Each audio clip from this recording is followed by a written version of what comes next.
The broadcast is now starting. All attendees are in listen-only mode. Welcome to today's webinar, Connecting Data to Action, Tools for Building Cross-Sector Partnerships, hosted by the Smart Growth Information Clearinghouse. My name is Michael Bayer. I'm the Manager of Infrastructure and Development at the Maryland Department of Planning and Project Manager for the Smart Growth Information Clearinghouse. The Smart Growth Information Clearinghouse is a project of the Smart Growth Network and is partially funded by the U.S. EPA Office of Community Revitalization and managed by the Maryland Department of Planning. In addition to hosting webinars such as today's, the Smart Growth Information Clearinghouse has a website, smartgrowth.org, your one-stop on the web for the most current information on effective growth, development, and preservation practices. We provide timely news and information about events, funding opportunities, awards, and resources to help local decision makers foster healthy, resilient, and economically vibrant communities. The Clearinghouse is also the virtual home of the Smart Growth Network, a nationally recognized coalition of leadership organizations that have formally endorsed the principles of smart growth. This webinar is one in a series of webinars produced by the Clearinghouse on smart growth topics available for viewing at smartgrowth.org. We are recording this webinar and will post it on our website in the next few days under the Webinar Archives tab.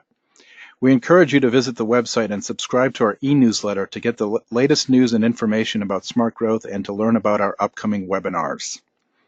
You can also find out about planning initiatives and educational opportunities in Maryland by visiting the Maryland Department of Planning's website at planning.maryland.gov. Viewers of this live event are eligible to receive 1.5 CM credits from the American Planning Association. To log your CM credits, visit the American Planning Association's website at planning.org.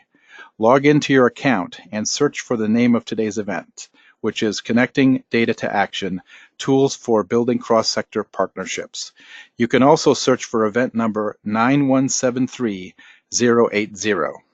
This webinar has been approved for 1.5 CM credits for live viewing only. In today's webinar, we will talk about the importance of data-driven policymaking and program development and the impact of social, environmental, and economic factors on the health and sustainability challenges facing local communities. Our speakers today are Shoshanna Levine, Joshua Franzel, and Becky Jo Glover. Shoshanna Levine is Program Director for the City Health Dashboard in the Department of Population Health at the New York University School of Medicine, where she provides information on data health and its drivers at the city and neighborhood level to the 500 largest cities in the U.S.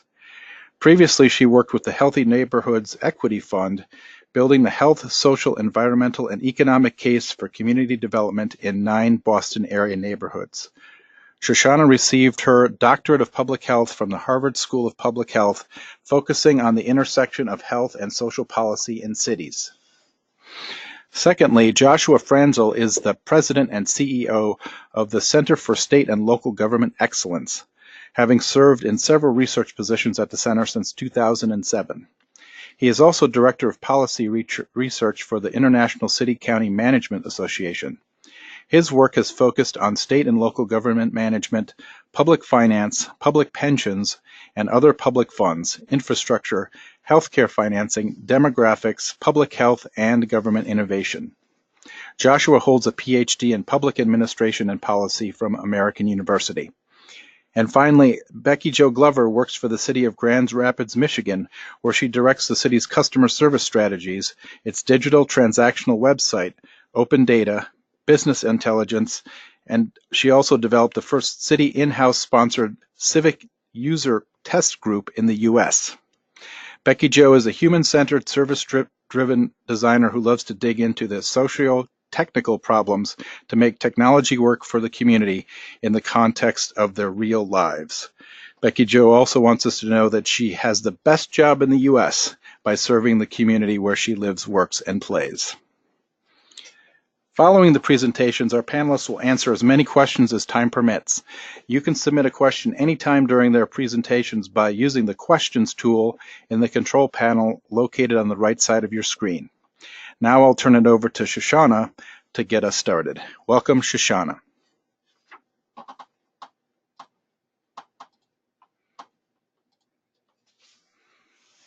Thank you very much. Hi, everyone. My name is Shoshanna Levine, and you should be able to see my screen right now. Thank you again for joining the call today. I'm going to talk a little bit about the City Health Dashboard, which is a tool that we've developed here at NYU School of Medicine. Just a quick overview of what I'm going to be talking about today. I'll get into some of the background about the City Health Dashboard, and really start getting into some of the weeds for what exactly the dashboard is, how we developed it. Then I will do something very brave and try and do a live demo for you all. And then finally, I'll talk a little bit about looking ahead and what's next on the dashboard before I hand it over to my co-presenters. So first, I'm going to start by taking a little bit of a step back and thinking about, why are we talking about city and community level data? So the City Health Dashboard was developed, or the idea for the City Health Dashboard came from one of our partners at the National Resource Network and at NYU Wagner School. And they were going out and talking to a lot of mayors about what were the big issues in their communities and what did they really want to work on. And, they expected to hear a lot of education and financial security and issues like that. And they did. And then they also heard, we'd love to focus on the health of our community, but we just don't have data on health. And so it's really not on our radar. We can't focus on it because we just don't have data at the right level of granularity to find out what's going on in our community. But we also know that the local level, the city and community level, is really where a lot of change happens. That local policy is really what can have a huge impact on the daily lives of city residents. And finally, they found that a lot of the data that local governments were getting was mostly at the county level. And this is for many different reasons, but data on health is most often released from kind of some of these local big national sources at the county level. And if you're looking at the county versus the city, you can see in 4 cities that we've worked with here: Flint, Michigan in Genesee County, Providence, Rhode Island in Providence County, Kansas City, Kansas in Wyandotte County, and Waco, Texas in McClellan County. In most of these cases, the city and the county are really not the same. So if you get a smoking rate for Genesee County, it's really not going to tell you a whole lot about what's going on and who's smoking and how much in Flint, Michigan. So based on this feedback that we were getting, we built a tool that became the City Health Dashboard. And this dashboard we piloted starting in January of 2017. And in May of this past year, so just about 10 months ago, we launched a national site for the 500 largest US cities, which is all cities with populations of about 66,000 or greater. And it includes 37 measures of health, the factors that shape health, and the drivers of health equity. And I'll get into exactly what those measures are in just a minute. But just again, taking a bit of a step back, the City Health Dashboard it's a website that anyone with an internet connection can go on and access this data. And it really focuses on both health outcomes and social determinants. And so we really want to give cities and local governments an idea of this broader picture of health and well-being. So it's not just about mortality statistics or smoking rates, as I mentioned earlier, but what's really driving those issues in these communities. It's presenting data at 2 levels of geography: city for all of our measures, and then census tract for about 2/3 of them as well. And the idea is that it's really supposed to be accessible to a diverse audience. So this is not necessarily a tool that is aimed at a public health or a health department audience, although we know that it's been helpful to these groups as well. But we really want you to not need a formal training in public health or formal training in use of data to be able to access the information on the site. And so really the goal here is to improve population health by making knowledge accessible. And so just a little bit about our development process. We really wanted this to be a tool that was useful to our kind of end user audience. You know, we're sitting in an academic medical center in New York City, and we are not really our own direct audience or primary audience. You know, we think that the tool is useful for researchers in academia, but if it wasn't useful to local governments and community groups, then, you know, we wouldn't have been successful in our mission. And so we have this process working on measure selection, website development, initial implementation, and user testing, where we were constantly getting feedback from first our pilot cities and then a broader coalition of community stakeholders from 15 cities across the country, representing a wide range of geographies, city sizes, facility with data, etc. Really, again, to make sure that we were meeting the needs of our audience. And we collaborated very closely with these three organizations here, the National Resource Network, ICMA, thank you very much again, Josh, and the National League of Cities, as these are organizations that have those deep connections with cities and city governments. And just here, a word on our measure selection criteria. So all of the data in the dashboard comes from national data sets. And this is important for a few reasons. First of all, it means that all of the data is comparable across cities. So because it all comes from the same place, it means that we have the same data from New York City, which is our largest city, all the way down to Lake Charles, Louisiana, which is one of our smallest cities. And we don't have to rely on the data collection capabilities from within those cities. So we're able to present kind of a baseline level of data that everyone gets. And it also lessens data collection burden on the cities themselves, again, as well as on our team, kind of makes this process a lot more feasible, that we're not having to reach out to 500 cities across the country in order to get our data. We made sure that there were rigorous methods underlying original data collection. So you'll see in a second, our data come from a number of different sources, and we really made sure that these were rigorously collected data. They reflect public health priorities.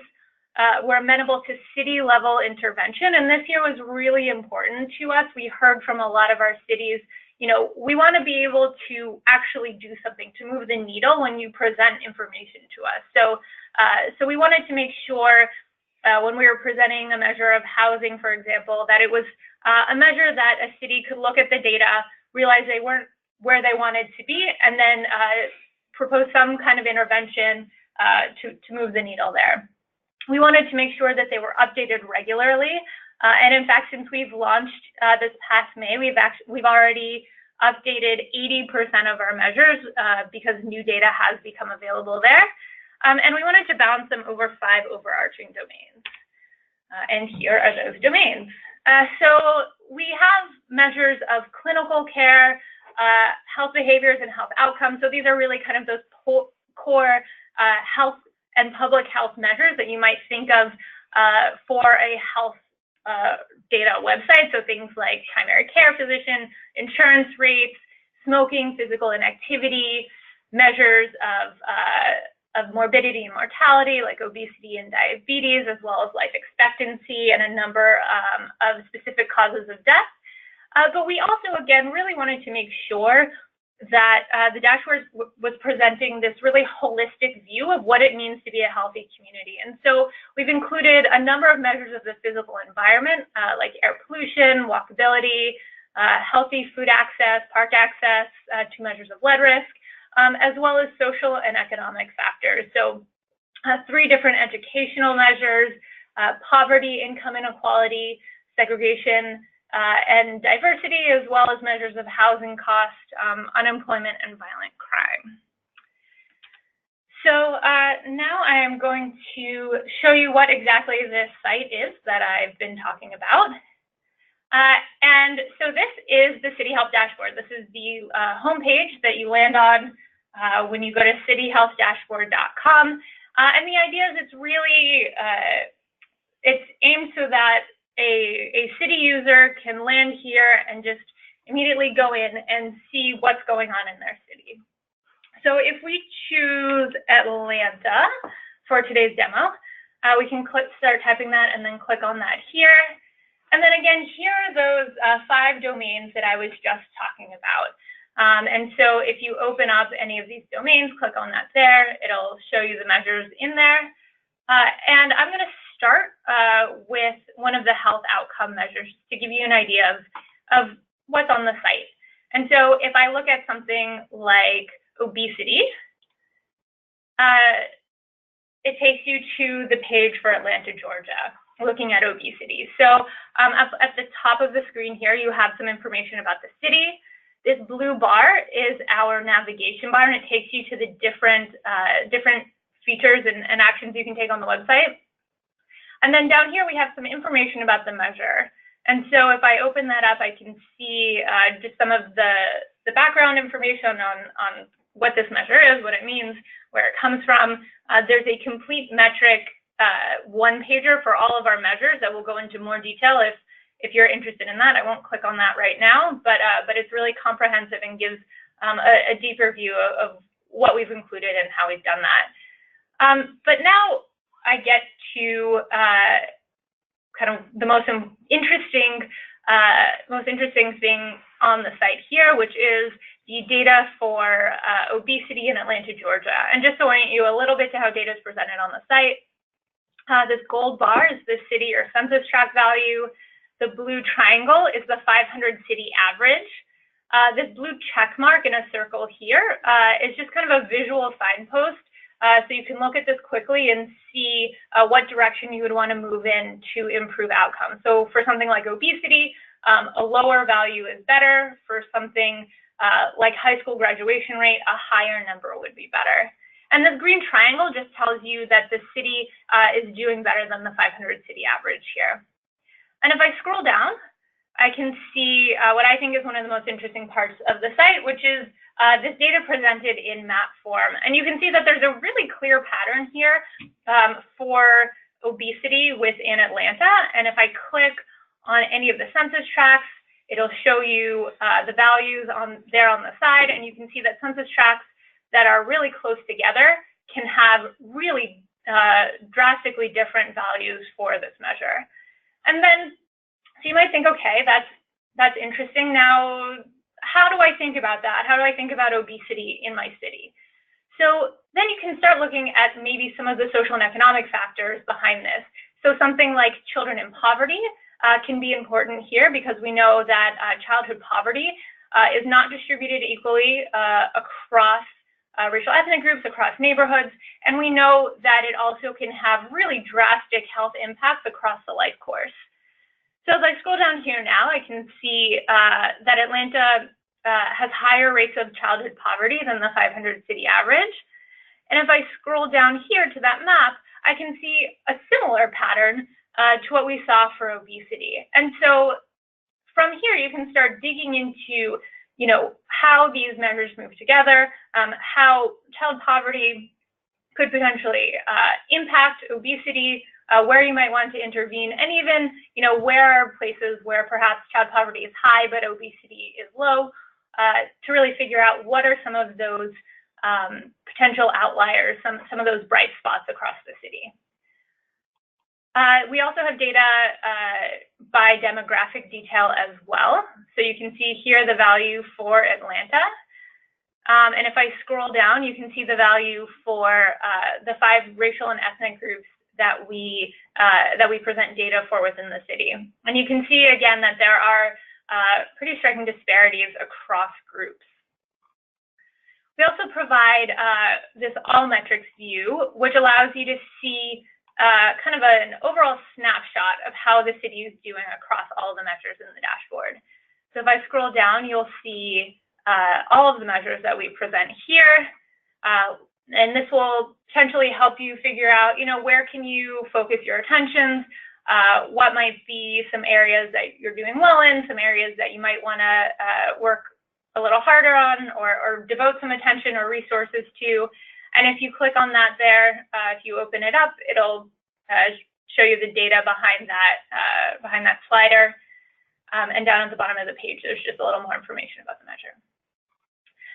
So the next thing I want to show you is something that we're really excited that we have on the dashboard. We heard from a lot of cities that we were working with, we always get compared to this city or this county within our state, and we don't really like that comparison because they're much bigger than us, much smaller than us, their population is really different, but everyone compares them to us and we don't think it's a great comparison.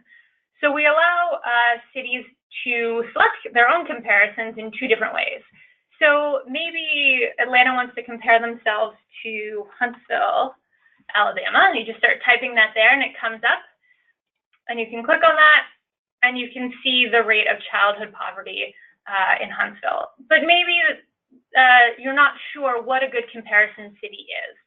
So we have these filters here, and you'll see if I start clicking on them, it'll show you there are 45 cities in the same population band, and 8 of them are in the South Atlantic region.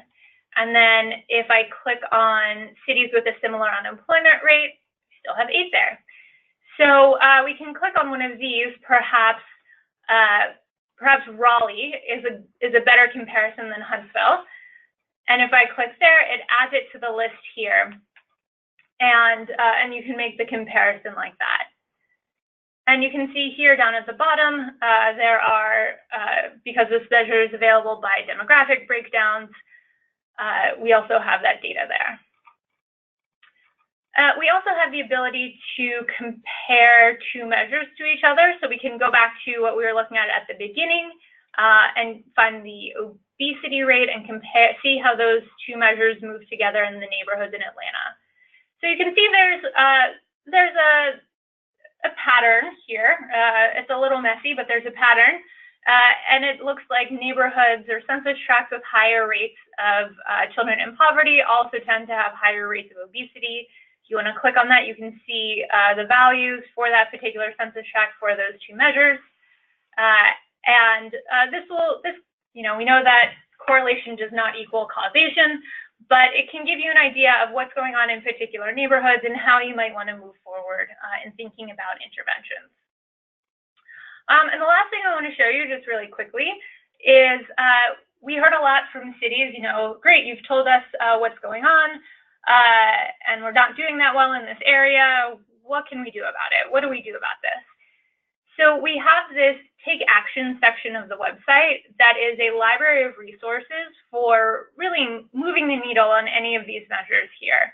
And this is something that we're spending a lot of time really trying to improve right now, digging into it and really figuring out how to make these items that we have here more actionable. So you can stay tuned for more information and some exciting things coming there.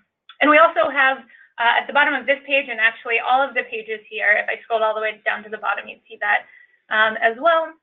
The entire data set is downloadable if you wanted to take a look in your own, with your own analysts at the data that we're presenting. So that's just some of what you can do on the site, and I'm more than happy to answer your questions about it when we get to the Q&A. So going back to my presentation, I just have a few more slides that I want to go through with you. So really what this is all about and why we developed the dashboard is using data to make the case. And Josh will talk a little bit more about this in his presentation, really from the city government perspective, as will Becky Joe. But we think that data is really important for building out an agenda around improving health and well-being in communities. So here are just three points around that. It really helps connect data to policymaking and program development through agenda setting and resource allocation. It provides kind of a baseline for this health across all policies paradigm, which again, Josh will talk about a little later. And it's really helped. We've seen within cities that we're working with to bring diverse audiences to the table. So, looking at something like the obesity rate and the childhood poverty rate, people who are working in those areas might not think that they're working on the same things, but putting these data right next to each other really allows them to think of health and well-being as a more holistically within their communities. Just a few examples of early uptake. And again, Becky Jo will talk a little bit more about this and her experience later. But we work with Providence, Rhode Island in the Healthy Communities Office, where they've focused attention on barriers for and opportunities for increased walking and biking. So they had a grant to work on physical inactivity in a particular neighborhood in Providence, Rhode Island. And they originally went out and started to address or started to build an obesity-focused intervention there and realized it wasn't really resonating within their community. So they went back, looked at the dashboard data, and found that walkability was actually fairly low in that neighborhood compared to others within Providence. And that neighborhood also actually had the highest rate of bike and car fatalities in the entire state of Rhode Island. So they kind of had this paradigm shift and redesigned their intervention to focus on safe streets and found that that was much more resonant with the people in that neighborhood, and they were able to be much more successful with implementing these programs. And again, Becky Jo will talk about their experience, but they worked with Invest Health, which is a local cross-sectoral initiative. And they've used the dashboard to really identify neighborhoods experiencing some of these health inequalities. And there's been focusing project investments on areas with greatest need. And this is just something that I thought was a little fun to see. So we're able to track what country or what local area our downloaders are in, and we've had downloaders in 48 of 50 states, plus DC, and then a number of countries around the world. And we've been just really excited to see that people are accessing this data in that way. And so thinking about what's next for the dashboard. So we're really interested in these city-level, regional, or issue-oriented partnerships. We built the dashboard so that everyone had the same baseline level of access to data, but we know that not everyone needs the same thing. This same thing won't be as useful to everyone. People need data that's not in there. They want to look at the data in a different way. And so we're really excited to start having some more partnerships around this, linking to local administrative or other data sources, thinking about some supplemental or customized analyses, looking at our ability to provide the data for small cities. So again, our cutoff is about 66,000, but we know that the data is really, really important to those cities with less data capacity, which ends up usually being some of those smaller cities. We're interested in potentially doing additional geographic breakdowns and disaggregations. So we break down the data by census tract, but we know that census tract is not necessarily kind of the operating unit of every government department. So if you're more interested in city council districts, school districts, or things like that, we can think about doing those types of geographic breakdowns. And then also thinking about other big data visualizations kind of broadly. And finally, we're really thinking about adding new measures. We want to make sure that we're constantly being responsive to kind of the public health and the urban issues that are kind of top of mind for city governments. So we're looking for measures that are locally meaningful, that again are actionable at the city level, that are available for all 500 cities. And so this ends up being more difficult than you might think, but a lot of data sets are not necessarily available at this level, or not by census tract level. And again, we want to be able to update these regularly. And so just thinking here are 4 priority areas for us. We're thinking a lot about climate and how to represent climate change in cities. And so I think with this group, that's probably particularly salient. We've done a lot of work there and haven't found a great measure, so I'd love to hear if you have any thoughts there. We're thinking about firearms, and so whether that's morbidity, mortality, again, not an easy measure to find at the city level. Transportation, we're thinking a lot about transit, access to transit, and how that ties in with job access and things like that. And finally, thinking about social cohesion as well. So that's all I have for you today. So make sure to follow us. And if you have any questions, please don't hesitate to email us there. And I'm sure Michael and team will also send out our information to you guys. So, and I'm looking forward to the Q&A later to answer any questions that you might have about anything that I've just said. So now I'm going to pass it over to Joshua.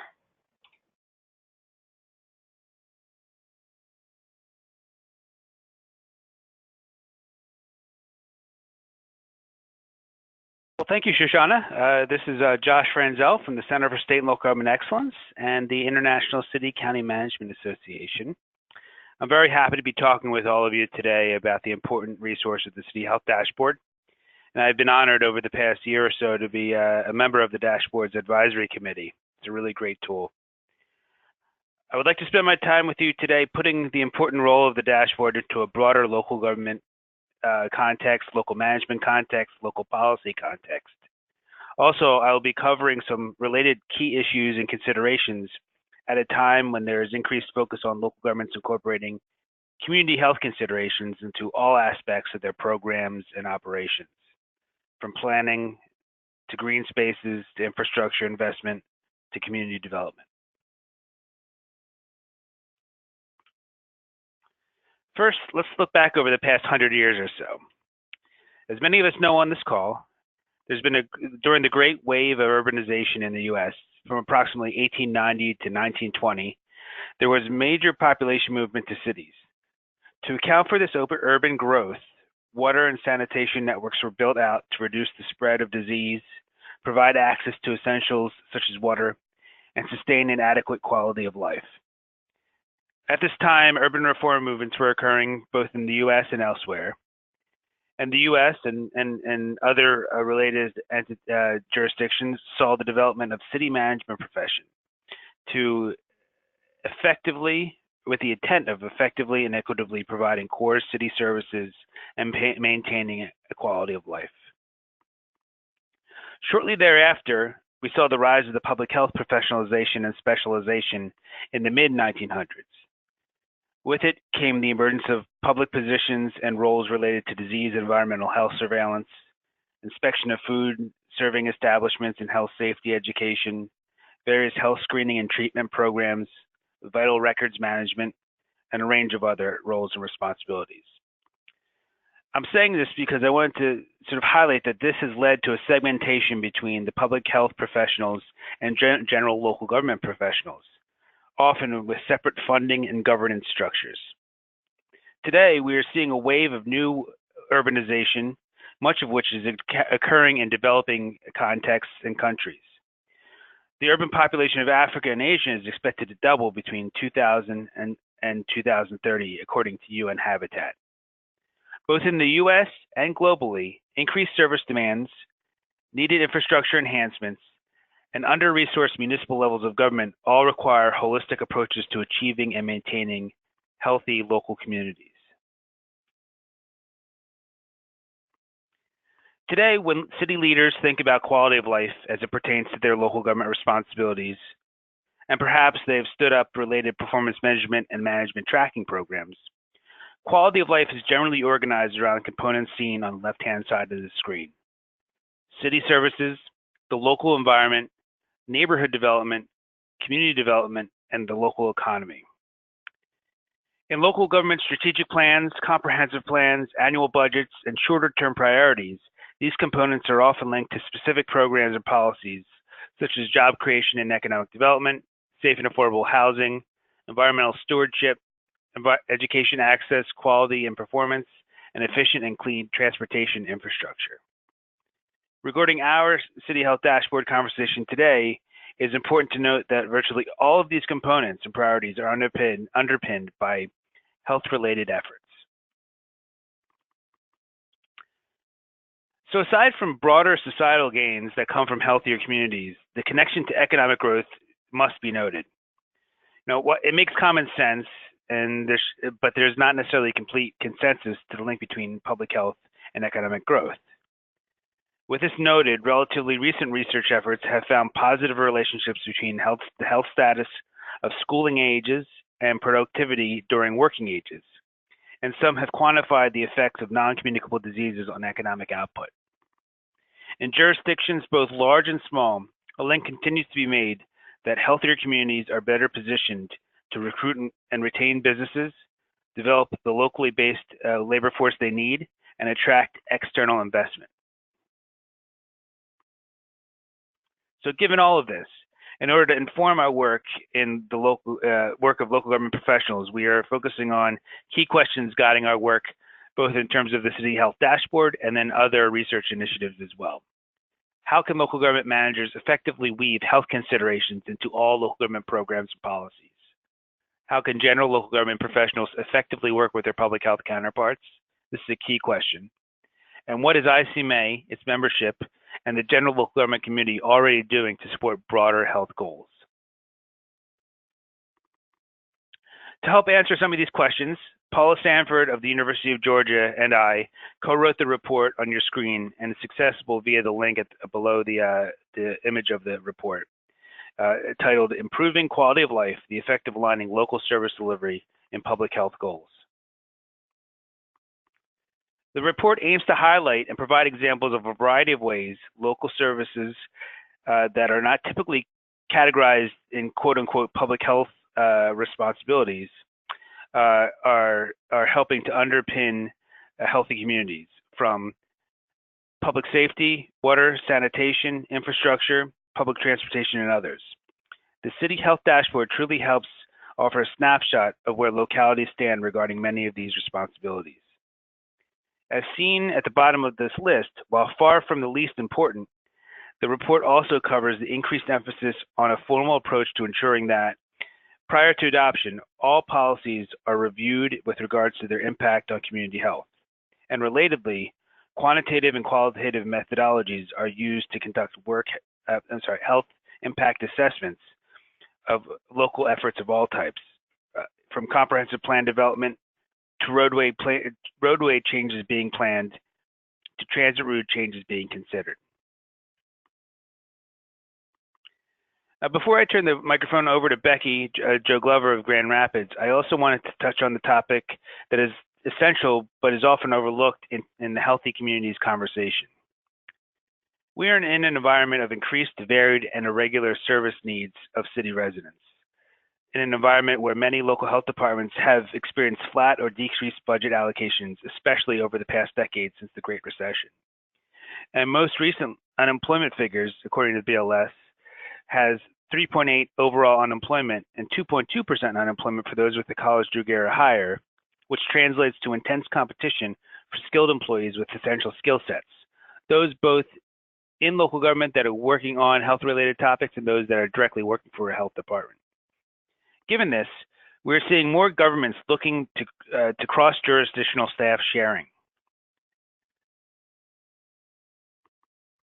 To walk through these types of arrangements, implementations, and lessons learned, our Center for State and Local Government Excellence and the Center for Sharing Public Health Services has released practitioner checklists and case studies seen on this slide, and has offered this content via slge.org/health-wellness.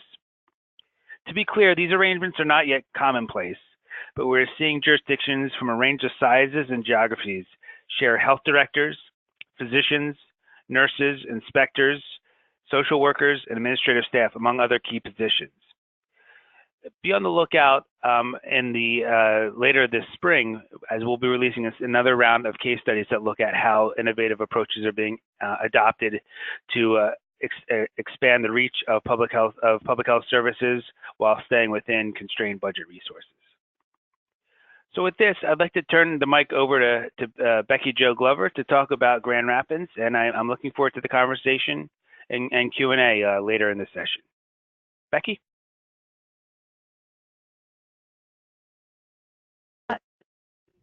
Thank you so much. So glad to be here today. We're going to go ahead and, if you can go to the next slide, please. I'm going to just talk about, very briefly, about some of the things over the last 18 months that we've been working with on the City Health Dashboard and the success that we've had. Coming here, my first job here in the city was the director of 311. And of course, if you all know what that is, it's a one-call, one-shop stop where you can find anything you want about city government.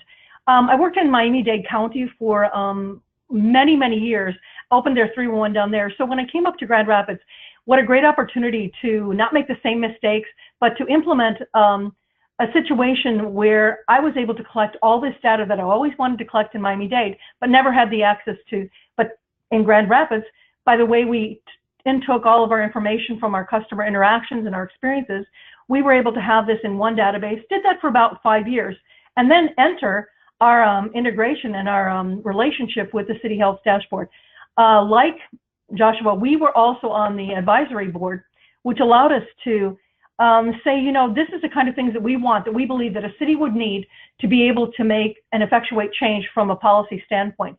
So when we joined this relationship, which was an incredible one, and at the end you'll understand why, we were in a place where we had this great database.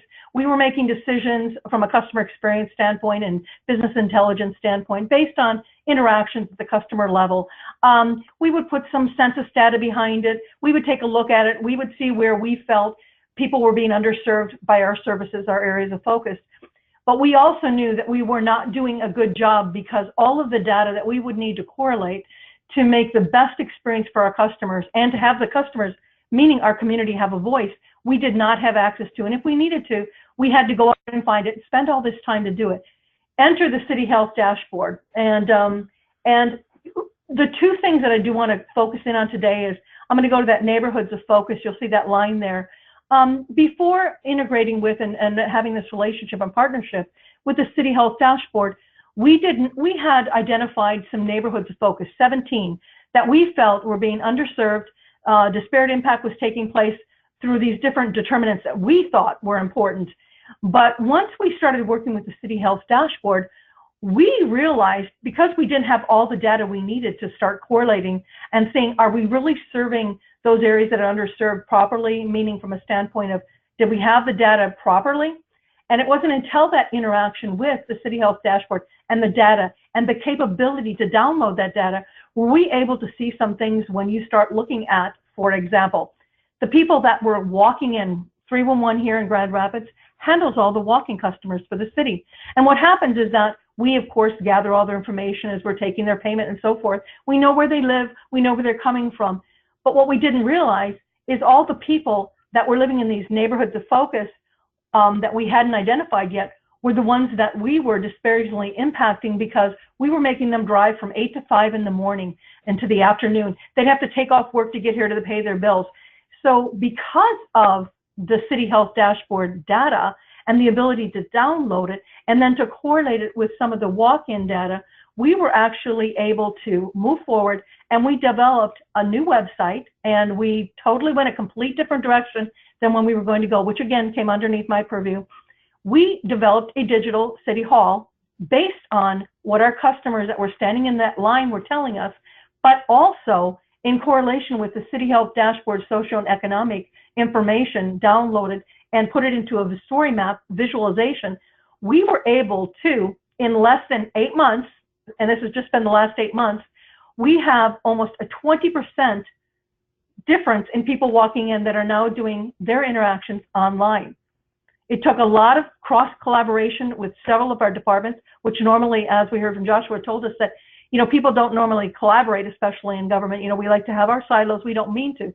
But the data opened up that door for us to be able to talk to one another and to visually see it and say, oh, stop for a second and say, Am I really looking at this data the proper way? And am I, for the first time ever, having data that was never at our fingertips, that we'd have to go to the county for, that we had to go to the state for?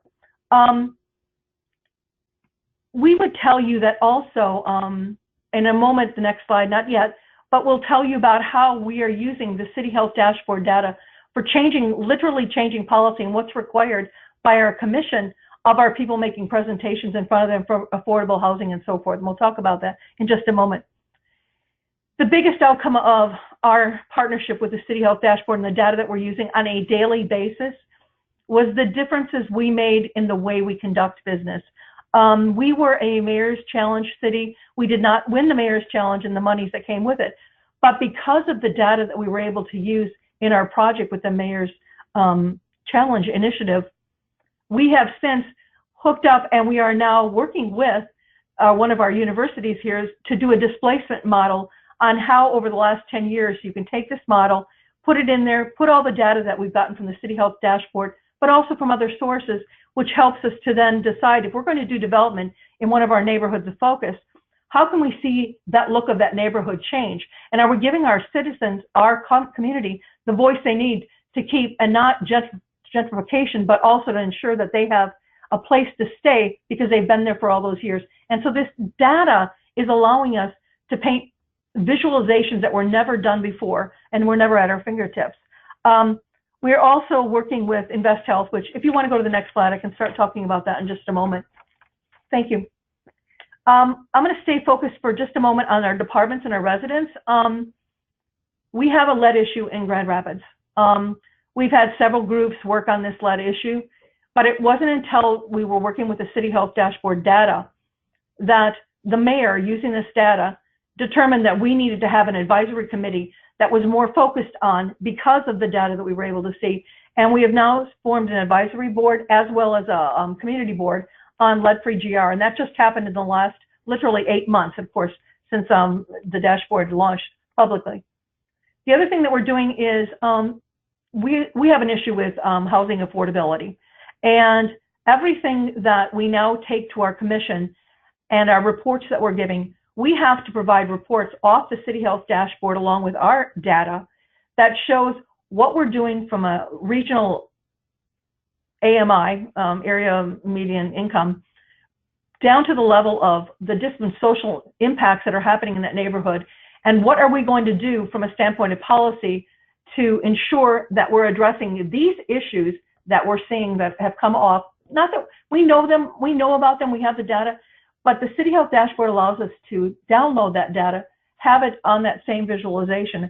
And so it is now a requirement by our City Commission that when we're talking about affordable housing, when we're talking about lead, when we're talking about adding more affordable housing units, we must present the City Health Dashboard data as it is now part of our policy.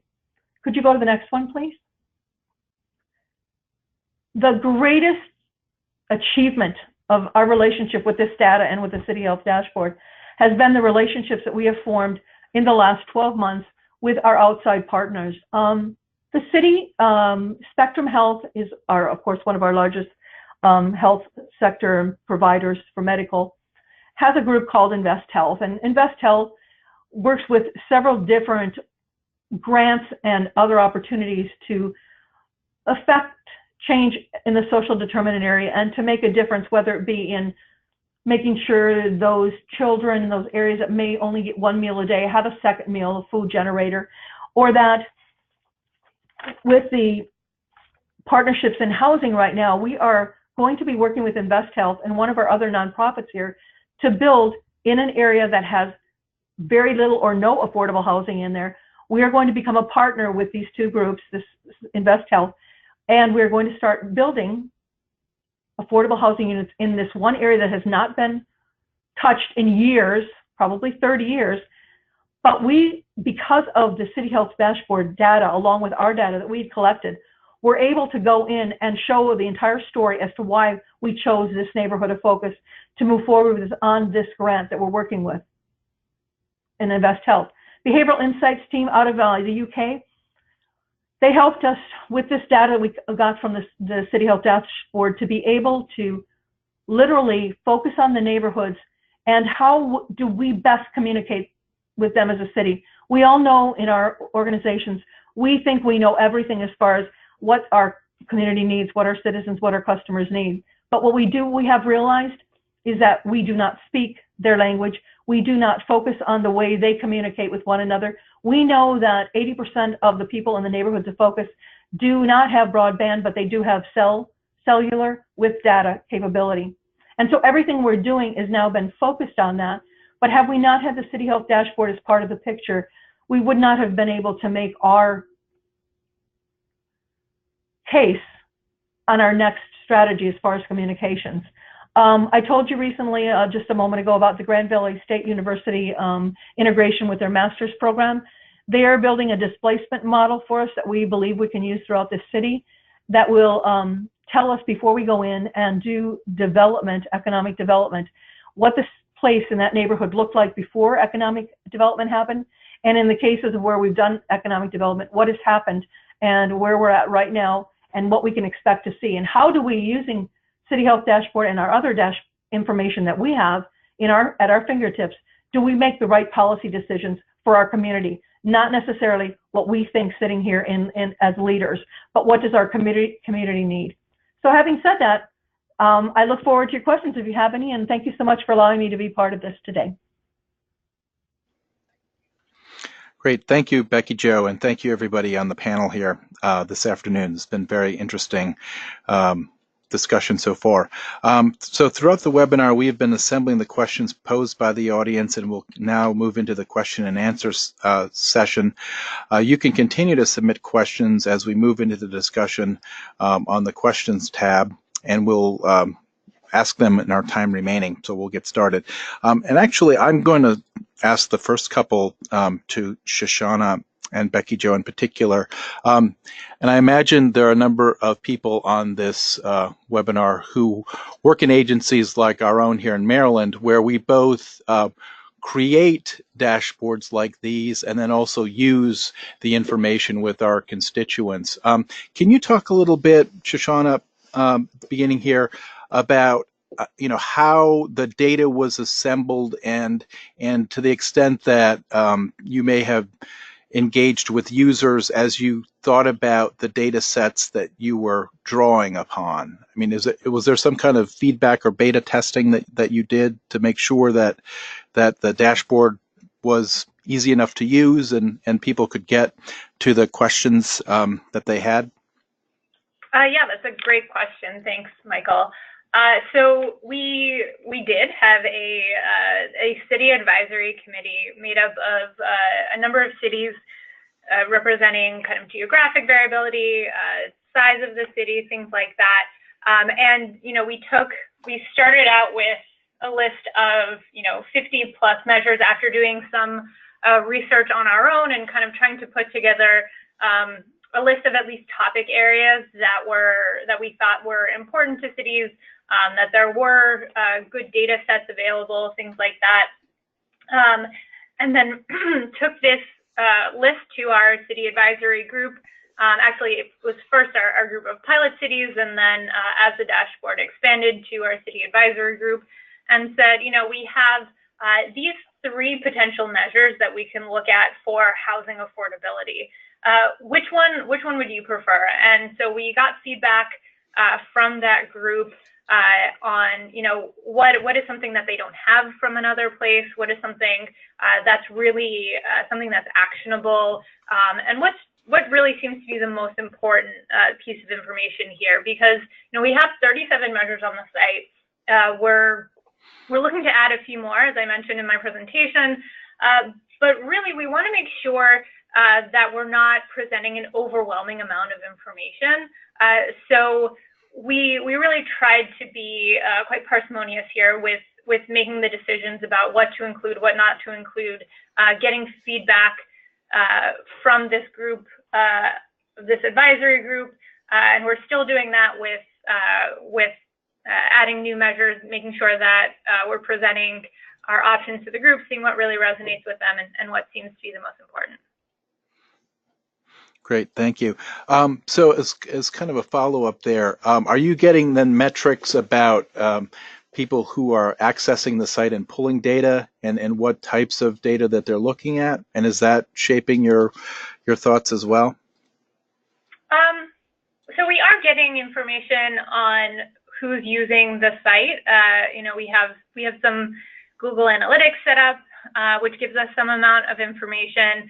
I showed you that map of data downloaders, and we have, if you go to download our data, you'll see that we have a survey that some of it is required information, most of it is not, but we've been lucky in that a lot of people have filled out our survey, and that really gives us some more information about who's downloading the data and what they're looking for exactly. Mm-hmm. We haven't really used that type of information to think about new measures per se. That's really been more in conversations with our advisory committee, with cities that we're connecting to in other ways. Honestly, from webinars and presentations like this, where we're talking to kind of interested groups with some stake in the data that we're presenting. That's where we've gotten a lot of really good ideas on what people want to see, mm-hmm. and what we can potentially present. Okay. And in terms of, I really like the functionality to be able to compare at many different scales and types of cities and data sets. Is there some way that you are connecting or getting some information about that so that you facilitate some of that discussion, or is that more offline with individual cities and their folks? So we haven't really done any of that connecting as of yet. Seeing who's comparing themselves to whom and trying to facilitate those conversations. One thing that I mentioned that we're trying to build out the take action section of the site, and one thing that we've been thinking about is putting some kind of discussion board or maybe not a chat function, but more of a discussion board for people there to really kind of put out, here's what I'm looking at, here's what I'm looking for, this is what our city is doing, is there anyone else who can help us here? And we haven't quite built out that functionality yet, but it's something that's going to be coming down the road and that we're really excited about. Okay. Here's a question for Becky Jo, maybe a couple questions as well. So in your example, I think you provided some great context for how the data can be used within a city, within cities to foster some collaboration. How do you actually start that conversation? Do you start with the data and say, hey, this is a great resource, this is what we found, or is there something in particular that this sort of supports an initiative that you're already engaged in? So what I've learned, Michael, is that everyone has to feel as if whatever they're already doing is very, very important, and that we respect what they are doing. And what I try to do is, since I oversee the open data portal as well, I know some of the data sets that they already have out there are collaborating partnerships at our departments. And what I do is, because I use the ESRI tool, it's a GIS tool that lets you do story mapping, I take some of their data and I take some of the City Health Dashboard and I put it in a visualization, because I'm showing respect to their data, but then I'm also saying, hey, have you ever thought about it this way? And then I might sprinkle a little bit of 311 data, because when I go in to meet with them, telling them that, hey, there's this great dashboard, everybody's so busy today that a lot of times they don't have a lot of time to do these things. And so if I may, just also on that other question to Shoshanna, what we found here is that we had the City Health Dashboard, we still have it on our open data site, but our departments have now asked us to download the information from there and have it available for them to use now on their visualization and their correlation and the work that they're doing, rather than having to go to the City Health Dashboard. So it's been a very interesting, but I try to take some of the data that they already have out there that I know is important. I'm in a great position at 311. I take all of their business from a customer engagement standpoint and experience standpoint. So I know what's really their burning issues or what they're having issues with. And if we have that data set, just taking some of the City Health Dashboard data and integrating it, it's amazing. It tells a different story. And then what I do is I try to ensure that they understand, look how much more relevant and valuable now that you can make a decision on your racial equity here toolkit, on your decisions that you're making from your policy standpoint. So that's how I do go about it here. So I make sure that I respect and value what they're already doing, but put this new data in there to show it in a different way than they might have ever thought about it before. Michael. Okay. Thanks. So can you talk a little bit more, Becky Jo, about that customer service focus that you have? I mean, I know a lot of us as planners, we use data all the time, but it sounds like you have a specific focus for that. So let me just say that I just got a promotion while I was out last week. It's because of this data. I need to tell everybody on this call thank you, because customer experience normally isn't considered as part of the picture or the story that you're going to tell. But what's happened is that as you all know, with social media being the way that it is nowadays, everything is so instantaneous, and so I need to have an answer right away. I need to be able to do this, and so we always have to be ahead of it by knowing what the trends are and everything. So from a standpoint of the customer experience, we are working now on the innovation that we can do, and how do you take their voice? For example, there's a business district down here that is having high crime. And we know that in 311, I can tell you straight up that most of they don't have streetlights in part of this area. So you take the crime data, you take the streetlights out data, you take the income data, and you overlay all these pieces of data that are customer experience, streetlights out, which we take all those calls for, and some of this other data, and you can start seeing where these pockets of issues are happening for your customers. And the minute that you put in more streetlights in that area that are being funded in this area, you can start seeing the crime, of course, either going to another area and or going away because it's not an opportunity where there's darkness and so forth. So from a customer experience standpoint, what I'm trying to do here is to just show that if you take other information that may not traditionally be part of a planning process, may not be part of why you might make your administrative decisions to sign off on a plan, but if you just put this one other piece there and look at it, which is what's now happening here in the city, that it's not that it's going to change your decision on how that you're going to go forward with that development, but you might come back and you might say, you know what, we probably need to vet this out just a bit more with our community, so then when we do get to that table at that public hearing and all those other interactions, that they've felt that they have been listened to and that we are taking care of the character of their neighborhood. And so infusing in customer experience, infusing in customer data, which I'm a geek about, guys, I am. It's amazing the different stories and the difference in how you present to the community will come forward and actually show in your genuineness, your authenticness, and that you're paying attention to the value that they add to the conversation, our community.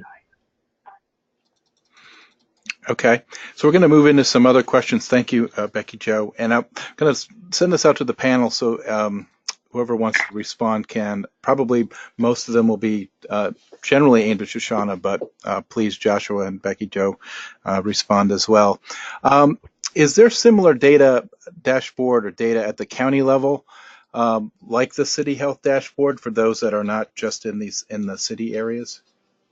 Yeah, so we work really closely with the County Health Rankings, which is another Robert Wood Johnson funded project. They've been around for about 10 years now almost, and they're really kind of the grandparents of local health data collection, and we've learned a lot from our partnership with them. It's been really great to work with them and kind of learn from their experience. So they provide data at the county level for all counties across the U.S.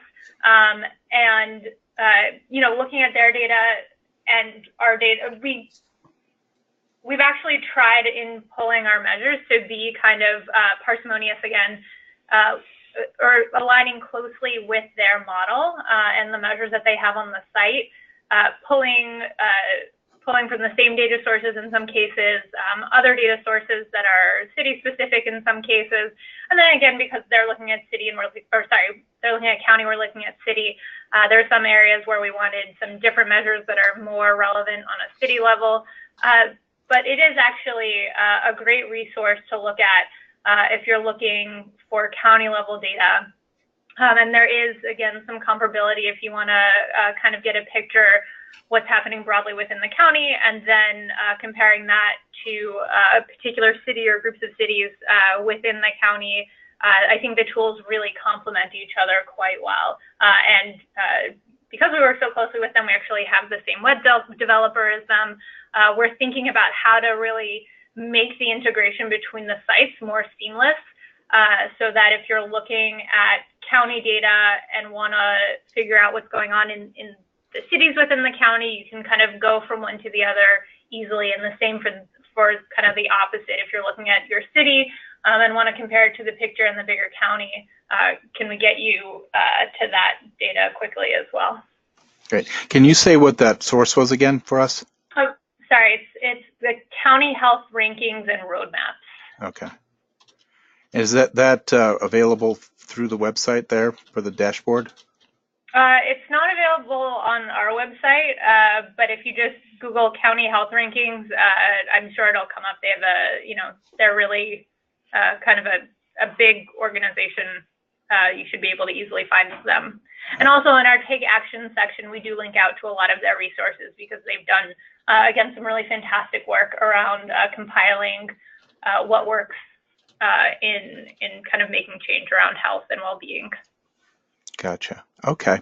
So another question for you. You mentioned new measures and the connection between transportation and jobs. Have you considered some connection or correlation with air quality, transportation, and health issues like asthma or other environmental health issues? This is of interest relative to the assessment of public health impacts for new plans and projects. I don't think we've specifically looked at those three factors together, but it's a really interesting question and interesting point. We have a measure of air quality on the site that is pretty good. It's good at the city level. We have census tract breakdowns that I think have some artifact in them because they're reliant on the number of sensors in the city, and there are usually far fewer sensors than census tracts. But it does give you a sense for broadly what's going on in the city. And I think it would be really interesting once we got a transit measure up to be able to compare those two by census tract as well. Okay. Here's a longer question. How comfortable are you with your data sources? How robust are they? For example, the American Community Survey data reflect only estimates, not counts, and over different periods of time. My agency is very cautious about the use of such data because it can fluctuate dramatically from year to year. Another example, air pollution is not really a measure. What is the actual variable measure you use in your dashboard, and why did you select that variable? So there's kind of questions along those lines in terms of relying on secondary or tertiary data sources. So I'll really quickly just give you a little more information about the air quality measure. So that is, it's a measure of PM 2.5, which is particulate matter of 2.5 microns. I'm looking at someone in the room with me. So it's a measure of particulate matter. So we do have kind of a more, we know that pollution is really broad and can mean a couple of different things. So there's more information about that measure and all of them on the site, including kind of where they come from and how we've defined that particular measure. In terms of the reliability of our data sets, I'm actually going to punt that over to someone who is sitting in the room with me, who is our manager of data and analytics, Ben Spoor, and he's really kind of our expert in this area, so I'll let him answer. Yeah, I think it's a very interesting question about how much faith or stock we should put into secondary data sets, and that's a question we all sort of ask ourselves when we start working with these data sets. In the case of ACS specifically, the methods that census uses to create these estimates are pretty transparent, and in our experience, you know, there's always a decision point with any data set is, are we interested in taking on the limitations of the articulated methods? And for census, we're overall pretty comfortable because, one, we know how they're coming about their estimates, and we by and large agree with those methods. And two, without ACS, we would not have much of a dashboard. And we do think that it's really important to provide these data with maximum transparency, so we have a long and detailed technical document that can sort of provide a lot of insight into how we come across or how we calculate each one of our metrics. With specifically to the point about variation, every time we update the data or add a new metric, we take a moment to look at both outliers and places where we see substantial change but wouldn't fall into the definition of outliers. And while there always are a few places where there are non-trivial degrees of change from year to year, we've usually found that those changes can be explained by either methodological changes on part of census or actual shifts in demography, in the underlying demographics. So while I will agree with whomever asked the question that there are always questions and thought processes and checks you have to make on secondary data, for ACS specifically, and of course the other metrics we have on the dashboard, we believe in the methods that underlie those data sets, or we wouldn't put them on the dashboard. Okay, kind of a similar question here. As noted in the presentation, I think, Shoshanna, you might have said correlation does not imply causality, but do you have other examples that provide suggestions or best practices of how local governments and citizen groups can make policy changes or other public improvements to try to address the health concerns identified by the dashboard? Yeah, so I think Becky Jo gave us a bunch of examples, but I'll give you a few more about kind of some examples of how people have used it to really think about programming and policy. So we work really closely with the city of Waco, and they have a collective impact initiative called Prosper Waco that's doing really fantastic work. They bring together representatives from the city government, from local community groups, from the business community, really representing a wide swath of invested stakeholders within the city. And they've worked with the dashboard in a couple of different ways. One of them is through their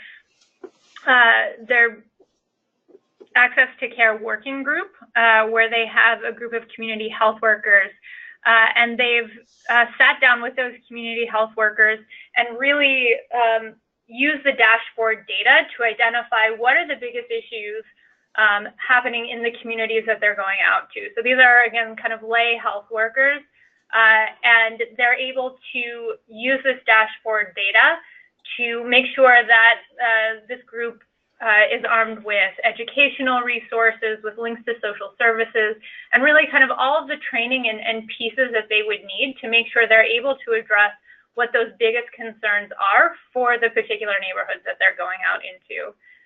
We've worked with the city of Lake Charles, Louisiana, where they've used the dashboard data to really think about who are the underserved in their community.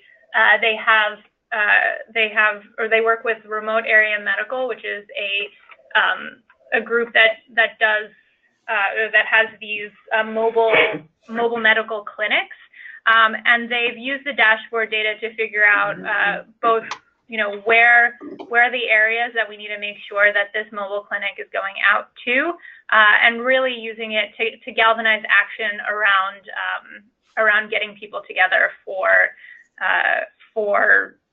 providing care there. And finally, just also wanted to give you an example in Clifton, New Jersey. So this Clifton has a city health department, and they're trying to become an accredited health department. And so this example is really, again, about a health department, but I think it's really applicable to thinking about all sorts of accreditations and kind of assessments that need to be done within communities. And so part of this accreditation process for becoming an accredited health department is doing a community health assessment and really laying out what are the most prevalent issues, kind of what does this city look like? and they originally had been using county data, but Clifton is in Passaic County, and Passaic has actually 3 dashboard cities in it. It's Clifton, Patterson, and the city of Passaic. And so Clifton is a really diverse city, both by race, ethnicity, and also by socioeconomic status. And so looking at this county data that included those 3 cities, plus, all of the unincorporated areas, the more rural areas, really wasn't giving them a sense for what's going on within the city of Clifton, and getting deeper than that, the disparities that they were seeing between different neighborhoods. And so they were able to shift from using county level health data to this dashboard data in order to show a clearer picture of what these issues look like within their community, to draw attention to health disparities, and really think about an action plan for reducing disparities and improving health equity across the city. Okay, you're actually kind of leading into my next question, which was going to be specifically about health impact assessments. I'm assuming that what you're describing is really a broad application to many different areas of public health and planning, but it sounds like it's really almost tailor-made for communities that want to do health impact assessments to be able to pull a lot of this data from this.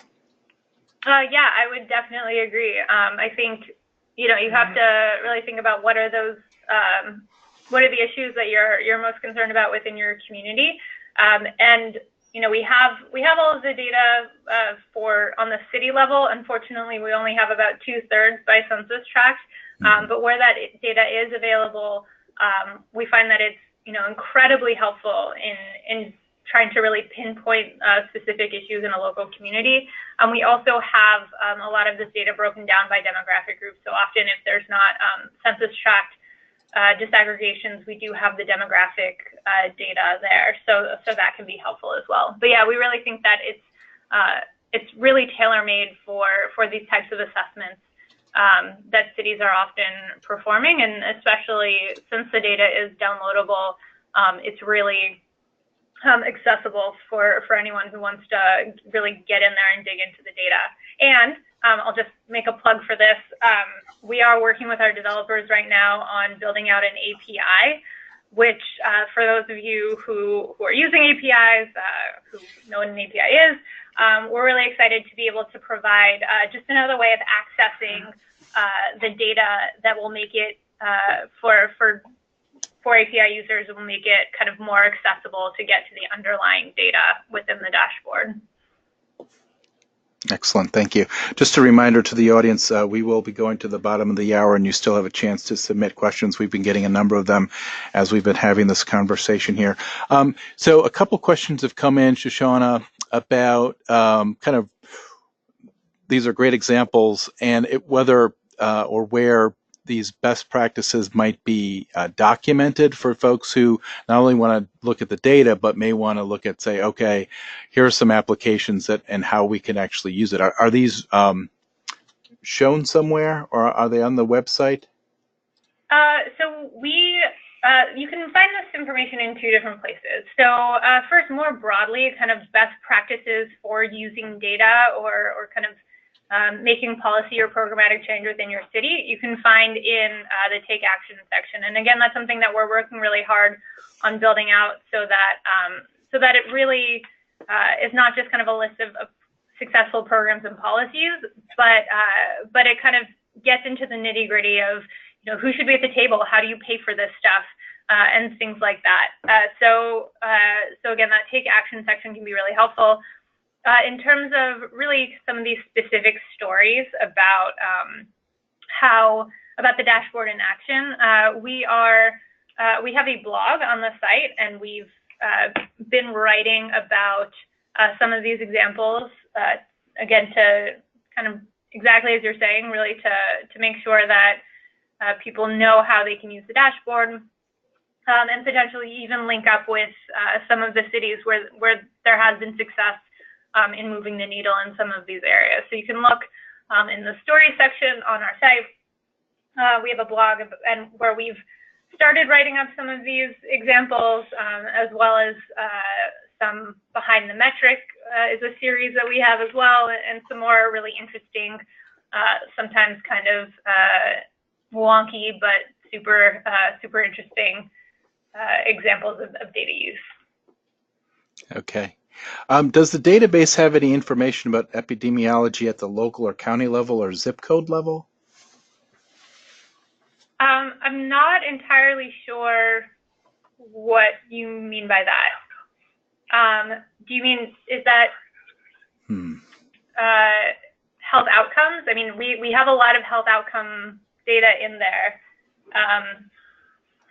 And also, many of our metrics are available at the census tract level, including many of the health outcomes, including, for instance, cardiovascular disease. No, not available at the. So obesity and diabetes and some of those other health outcomes that have less of a risk of disclosure are available at the tract level. So if that's what we mean by epidemiology, then the answer is yes, some of those outcomes are available at the local or census tract level. Okay, the person who asked the question just added to it that this means disease incidents sometimes linked to neighborhoods. So I would say that we have some local level disease incidents, as we just described. However, we don't necessarily provide a direct link to neighborhoods. Our neighborhood unit in this instance is census tracts, and you can create a scatter plot, as Shoshanna demonstrated, of how some of the neighborhood level factors, like the physical environment factors, may move together with these disease outcomes. So while, as always, correlation is not causation, you can sort of get a little visualization of some of the stuff and start thinking about how the measures might move together. And this is, like, again, kind of a wonky point from my public health brain, but I think a lot of our measures are mostly prevalence, not incidence, and which is like a small but important distinction. And a lot of that really is just because of the data that we're able to get. So a lot of our health outcome data comes from two primary sources. The first is vital statistics. And that data is really only available at the at the city level, not the neighborhood level or census tract level, because in a lot of these cases the numbers are small. So if we were to go below city level, we actually wouldn't be able to show any data. So there's some pretty strong disclosure risk requirements. So we're not allowed to show information where the numbers are too sparse. And so we provide this data at the city level, again, because otherwise we would get into questions of sparsity and just not really being able to provide a lot of data there. And the second one is the 500 Cities Project, which is a project out of the CDC, also Robert Wood Johnson funded, but that takes behavioral risk factor surveillance system data and provides estimates for the 500 cities, 500 largest U.S. cities, and it's the same cities that are in our dashboard. And so for those, we actually have census tract estimates for all of those measures. Okay. So how often will the data be updated? And is that something that you'll be doing regularly or kind of in stages? I mean, in our case here in Maryland, we're developing a dashboard for transportation data that links to our data sets that actually can be updated in real time. I imagine that's something that would take a while for you to build that functionality, but is there something in place to provide those updates, and then if there is change over time for folks to be able to see that as well? So that's a great question, and there's kind of two pieces I want to talk about there. The first is that we provide data updates pretty much as soon as the underlying data gets updated. So that means that we've actually updated 80% of our measures since we launched last May. So most of our data sources have been updated. ACS was updated, for example. They released new data in December, And because we do perform a fair amount of analysis on that data, we released new ACS data in February. Yeah, it was our Valentine's Day present to our followers, and so we needed some amount of time to actually perform the analysis that we do, and so we were able to release it in February. So I think in years moving forward, we're going to try and have either 3 or 4 data releases a year. So we don't want to kind of overwhelm people with you've just done some analysis and then a week later we add new data. And I think just for the sanity of our team, we're going to try and group them around the year. But we know that different data sets get updated at different points in the year, so we're not just going to have one annual release. In terms of seeing data over time, that's actually something that we're working with our developers on right now. And that's going to be implemented in 2 stages.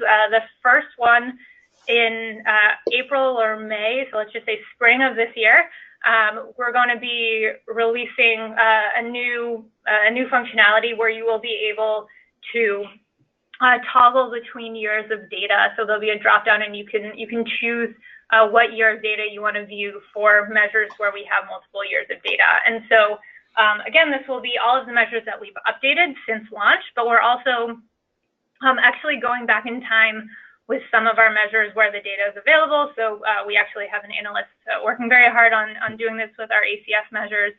And so you'll be able to start seeing trends, before 4 or 5 years of the dashboard in existence. And so that's kind of our first release will be just this ability to choose different years of data and view them on the site at this, or one after the other, not at the same time. And then sometime, my guess would be into the late summer or early fall, we're also going to be working on some data visualizations around longitudinal data, so that for measures where this is appropriate, and this won't be for all measures on our website, but you'll be able to see a trend line where we have multiple data points, so you can see kind of what that data looks like over time. Okay, so to kind of conclude here, a couple questions that I'll kind of combine into one about the outreach for this. Are you working with state or local health departments to help interpret the health dashboard information or promote the use of the dashboard? And similarly, in addition to this webinar, do you have a broader outreach campaign, and how can we help to get other local and state governments engaged? Well, thank you, whoever offered to help. Please do get in touch with us. You can email us or follow us on social media. So the short answer is yes. We have quite a robust communications plan where we're conducting outreach, speaking in all sorts of different fora, and really trying to get connected to users on the ground to get the word out about this site. That's why we're working with ICMA, NLC, and NRN, because those are really they're really kind of connected to networks of cities, and they know what their users need, and they know what they want. So, they will not hesitate to tell us if what we're doing is not useful and not really something that cities need. Another point that you mentioned, and I'm not quite sure if this is what you meant by that, but are we working with cities to interpret the data? And the short answer there again is yes. We're really excited to work with cities that want help interpreting the data on the dashboard, but that's more of I guess kind of like a one-off request type of situation where we're really excited and really happy to field those requests. But we don't really have a mechanism right now set up to take in extremely large numbers of those requests. But if you are interested in working with us on either working with the data, interpreting the data for your city, looking at new measures, new disaggregations, new data visualizations, anything like that, please reach out, and we'd be more than happy to talk to you about that. Great. Well, thank you very much, Shoshanna. And I wanted to give some credit to your colleague there. What was his name again? So that's Ben Spoor, and he is our manager of data and analytics. Great. Thanks, Ben. Thanks for being part of this as well. So with that, we're going to conclude our webinar, Connecting Data to Action, Tools for Building Cross-Sector Partnerships. I'd like to offer a big thank you to Shoshanna and Joshua and Becky Joe for a great presentation, and for all of you who attended today. The complete recording of the webinar will be posted on smartgrowth.org in the next couple days. You'll be able to find it in our webinar archives. We're not going to have a evaluation today, but if you have any questions or comments about today's webinar, do please contact us, and we will take any of those comments. And please do keep a look on our website and our e-newsletter. We have several webinars that we're working on, and we'll be announcing soon with dates for those. And we always appreciate your participation in these. And do not forget to register for your AICP CM credits. So with that, I will conclude, and have a great day.